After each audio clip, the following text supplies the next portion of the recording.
The Earth has been hurtling towards Jupiter for the past 242 days.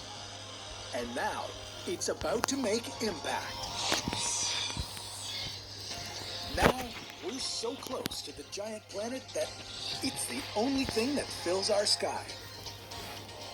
Ground temperatures on Earth are rising uncontrollably.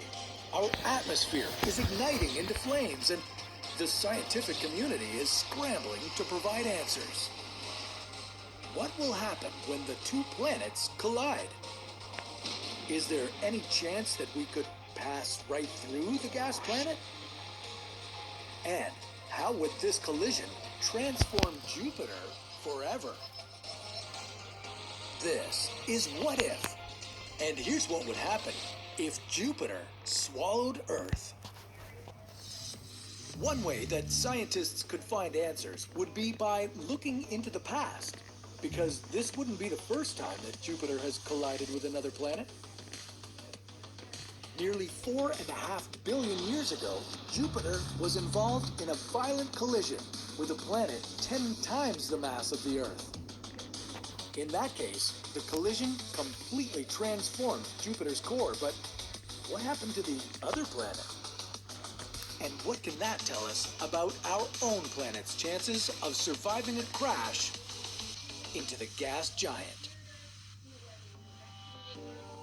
To get some answers, let's travel back to 4.5 billion years ago, when Jupiter was just a young planet trying to find its place in the universe. Back then, Jupiter's gravitational pull became 30 times more powerful in just a fraction of a million years.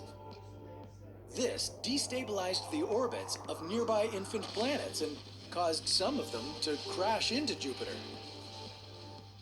It's believed that one such planet was 10 times the mass of Earth, and it was mainly a silicate ice core. The planet hit Jupiter with an impact speed of 46 kilometers per second. Jupiter only lost a small amount of mass from the collision, but its original core was completely changed. Before the impact, Jupiter had a dense central core of heavy elements, and the rest of the planet was made up of hydrogen and helium.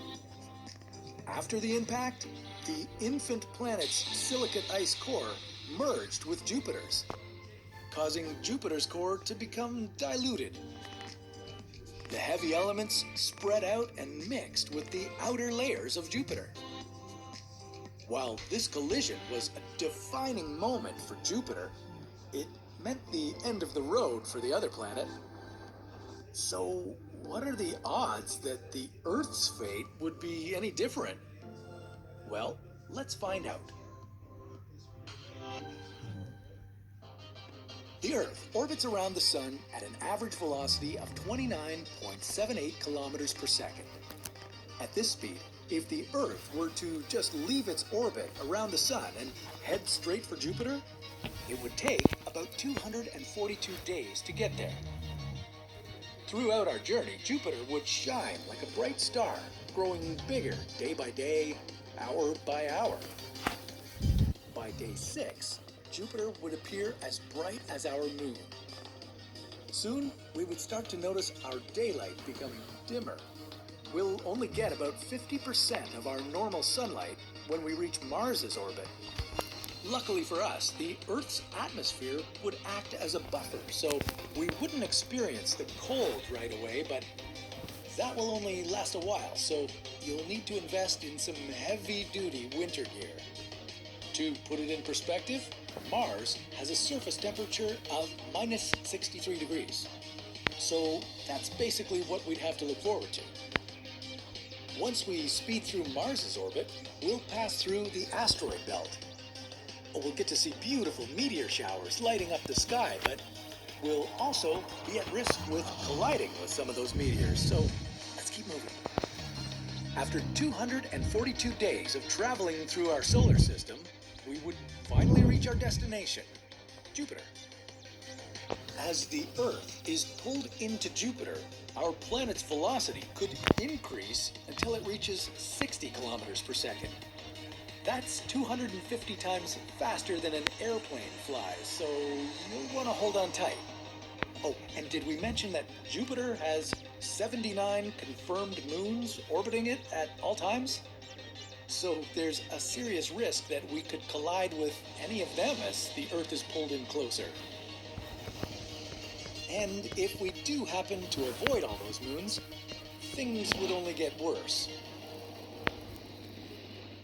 As we crash into Jupiter, both planets' atmospheres will be compressed, rapidly increasing the temperature and essentially setting the air on fire.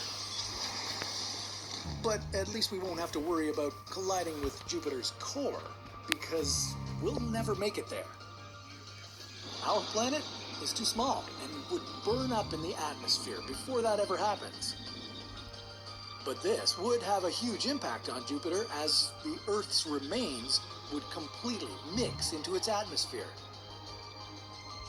So if you ever notice our planet going off course and heading towards Jupiter, you might want to jump off along the way. Maybe right as we pass over Mars. And if you want any pointers on how to make the Red Planet your new home, check out our new show, How to Survive. The advice you find there might help you set up your own little Martian colony. But that's a story for another What If.